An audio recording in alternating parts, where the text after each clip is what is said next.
এর নাম সাকিব, এর নাম সেলিম, এরা একে অপরকে সাহায্য করে। তো এই ক্ষেত্রে আমরা দে হেল্প ইচ আদার ব্যবহার করব নাকি দে হেল্প ওয়ান অ্যানাদার? দেখো, ইচ আদার এবং ওয়ান অ্যানাদার এগুলোকে বলা হয় রেসিপ্রোকাল প্রোনাউন।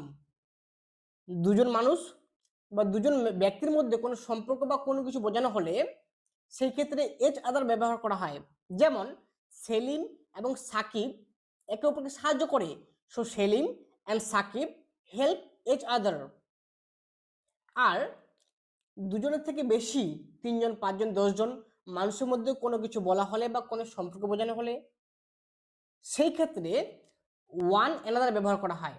যেমন সেলিম, সাকিব, রাকিব একজন আরেকজনকে সাহায্য করে, so Salim, Sakib and Rakib help one another. যেমন দুজন বোন একজন আরেকজনকে ভালোবাসে, so two sisters love each other. 10 জন ছাত্র একজন আরেকজনকে ভালোবাসে, so 10 students love one another. তো এরকম দুজনের মধ্যে বোঝালে ইচ আদার, এবং দুজনের থেকে বেশি, 3 জন, 5 জন, 10 জন এর মধ্যে কোনো কিছু সম্পর্ক বা কোনো কিছু বোঝালে সেই ক্ষেত্রে ওয়ান অ্যানাদার ব্যবহার করা হয়।